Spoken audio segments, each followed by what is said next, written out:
হয় তার একটা প্রকৃষ্ট উদাহরণ। সুমন বিশ্বাস দীর্ঘদিন ধরে আন্দোলনে রয়েছেন, প্রতিবাদ করছেন এবং সেই স্বভাবসিদ্ধ ভঙ্গিতে প্রতিবাদ করায় দীর্ঘদিন ধরে তার পিছনে পুলিশি অত্যাচার কিন্তু শিকার হতে থাকে। এরপরেও গতকাল ভোর থেকে আজ সকাল ভোরবেলা থেকে ওর বাড়িতে তল্লাশি হয়, ওকে অ্যারেস্ট করা হয়। পরবর্তীকালে সারা দিনব্যাপী ওকে এই মংরা থানাতে পুলিশ বসিয়ে রাখা হয়েছিল। কিছুক্ষণ আগে পুলিশ সুমন বিশ্বাসকে ছেড়েছে। তবে এই যে অন্যায় চলছে এটা হতে পারে না। কারোর অভিযোগ ভিত্তিতে অ্যারেস্ট করতেই পারে, কিন্তু তার অভিযোগটা প্রমাণ হচ্ছে না, অথচ তার বিরুদ্ধে নানা রকমভাবে হেনস্থা করা হচ্ছে। এর প্রতিবাদে আমরা সরব হয়েছি, এটা আমরা ধিক্কার জানাই। যেভাবে আমরা গত 28 তারিখে যে নবান্ন অভিযান ঘোষণা করেছিলাম, সেই নবান্ন অভিযানেও একই বিষয় আমরা প্রত্যক্ষ করেছি। প্রত্যেকের বাড়িতে পুলিশি অত্যাচার করেছে, পুলিশ গেছে, সেখানে প্রত্যেককে হেনস্থা করা হচ্ছে। এটা চলতে পারে না। গণতন্ত্রের কণ্ঠরোধ করা বেশি দিন যাবে না। এর পরবর্তীকালে যদি এমন ঘটনা ঘটে আমরা বৃহত্তর আন্দোলনে নামাবো। আজকে যারা উপস্থিত হয়েছেন তাদের সবাইকেই পুলিশ জানায়, কারণ এই লড়াই ময়দানে তারা পাশে রয়েছেন, থাকবেন আগামী দিনে। আমাদের সাথে আছে সুমন বিশ্বাস, আমরা শুনবো সুমন বিশ্বাসের মুখ থেকে সারাদিনব্যাপী তার সাথে যেভাবে নির্মম অত্যাচারের শিকার হতে হলো সেই বিষয়গুলো নিয়ে সুমন বিশ্বাস বলব।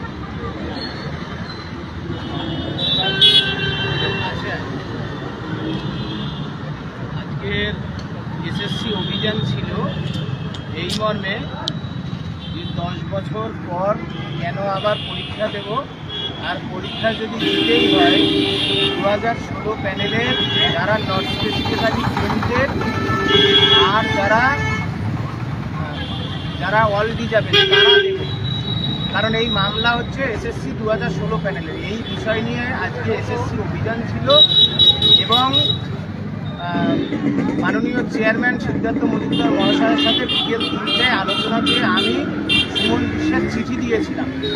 কিন্তু পুলিশ প্রশাসন প্রথম থেকেই লেগে পড়েছিল। আজকে ব্যাপক জমায়েতের আশঙ্কা ছিল এবং বন্ধু যোগ্য শিক্ষক সুবল সোরেনের হত্যার বিচার চাইব, তার পরিবারকে 10 কোটি টাকা ক্ষতিপূরণ দেওয়ার দাবিতে আজকের আন্দোলন ছিল। তা সারা রাত ধরেই আমাদের বাড়ির চারিদিকে শয়ে শয়ে পুলিশ মোতায়েন করা ছিল। ভোর হওয়ার আগেই দরজা ঠকঠক করে তারা একেবারে বাড়ি তন্ন তন্ন করে চিরুনি তল্লাশি করে এবং আমি যেখানে ছিলাম তার পার্শ্ববর্তী যত বাড়িঘর ছিল প্রত্যেকটা বাড়িঘরে দোছাদি থেকে শুরু করে খাটের তলা সব তন্ন তন্ন করে পুলিশ তল্লাশি চালায়। কারণ আমাদের যে আন্দোলন, সেই আন্দোলনে রাজ্য সরকার ভয় পেয়ে গেছে, কারণ দুর্নীতি করেছে। তো এরা তো দুর্নীতিকারী। আজকে আমি আমার বন্ধুর বাড়িতে এসেছিলাম, সেখান থেকে আদিসপ্তপুর স্টেশন থেকে অজ্ঞাত পরিচয় 3 জন ব্যক্তি যারা জোর জবরদস্তি আমাকে গাড়িতে তুলে নিয়ে চলে যায়।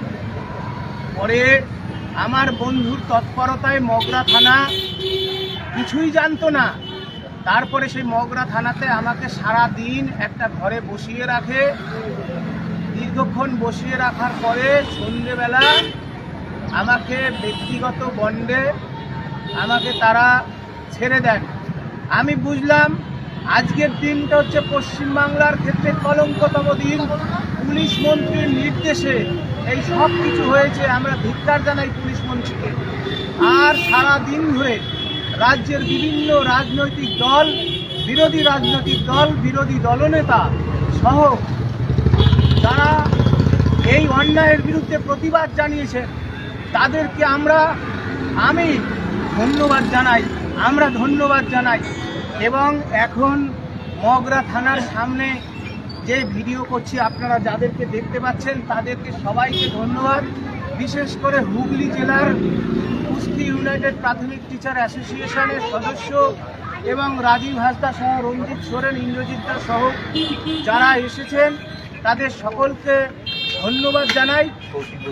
গণতন্ত্রের কণ্ঠরোধ করা হচ্ছে, আন্দোলন প্রতিবাদের কণ্ঠরোধ করা হচ্ছে, আমাদের কণ্ঠকে দাবিয়ে দেওয়ার চেষ্টা করা হচ্ছে। এবং এখানকার পুলিশ প্রশাসনের মেজবাবু তিনি বলেছেন আমার নাকি জীবনহানির আশঙ্কা ছিল, তাই তারা আমাকে সুরক্ষা দিয়েছেন। সুরক্ষা দিয়ে সারাদিন রেখেছেন। আমি মাননীয় মুখ্যমন্ত্রীর প্রতি বারবার চিঠি দিয়েছি যে আমাকে সুরক্ষা দিন, আমাকে মাটিতে পুঁতে ফেলতে চাই। সুতরাং রাজ্যের সমস্ত মানুষকে, প্রতিবাদীকামী মানুষ, আপনাদের বলবো SSC 2016 প্যানেলের ভুক্তভোগী শিক্ষক শিক্ষিকা শিক্ষাকর্মীদের, যোগ্য শিক্ষক শিক্ষিকা শিক্ষাকর্মীদের পাশে দাঁড়ান। আর আপনারা সবাইকে ধন্যবাদ জানিয়ে এখানে আমি আমার কথা শেষ করলাম। মুসলিম ইউনাইটেড টিচার্স অ্যাসোসিয়েশনের হুগলি জেলার সাধারণ সম্পাদক আছেন কৌশিক মণ্ডল, তিনি বলবেন। আমরা মুসলিম ইউনাইটেড প্রাইমারি টিচার্স ওয়েলফেয়ার অ্যাসোসিয়েশনের তরফ থেকে এবং এই পশ্চিমবঙ্গের সমস্ত সরকারি কর্মচারীদের তরফ থেকে সুমন বিশ্বাস সহ সমস্ত যোগ্য চাকরিহারা প্রার্থীদের পাশে রয়েছি। সংগ্রামী সাথীদের এইভাবে দমন করা যায় না। অহেতুক নিপীড়ন কিছুদিনের জন্য করা গেলেও শেষ পর্যন্ত তার সংগ্রামী সাথীদেরই জয় হয় এবং দুর্নীতির পরাজয় হয়। আমরা প্রত্যেকে সুমন বিশ্বাসের সাথে আছি। এভাবে কারোর জীবনহানি করা যায় না। যেভাবে ওনারা বলেছেন পুলিশ থেকে যে ওনাকে সুরক্ষা দেওয়ার জন্য ওনাকে আটক করেছিলেন, সর্বৈব মিথ্যে কথা। এভাবে জীবন কেড়ে নিয়ে, চাকরি কেড়ে নিয়ে কাউকে সুরক্ষা দেওয়া যায় না। বরং আমরা রাজ্যের মুখ্যমন্ত্রীর কাছে আমরা দাবি জানাচ্ছি যে যোগ্য চাকরি প্রার্থীদের যারা চাকরি হারিয়েছেন তাদের অবিলম্বে চাকরি ফিরিয়ে দিন। এভাবেই তাদের জীবন সুরক্ষা দেওয়া যাবে এবং তাদের পরিবারেরও সুরক্ষা দেওয়া যাবে। এই লড়াই চলবে, ফিরিয়ে দেওয়া যায়। আমরা এই লড়াইয়ে জয়ী হই। আমরা সুমন বিশ্বাস, রাজীব হাঁসদা সহ প্রত্যেক যোগ্য চাকরিহারা প্রার্থীদের পাশে আছি এবং তাদের পাশে শেষ পর্যন্ত লড়াই করে যাব।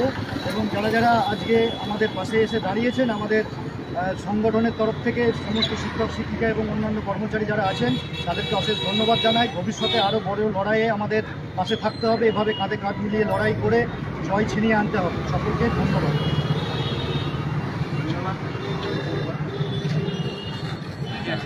কাটুক আগে, কাটুক কেটে দিন।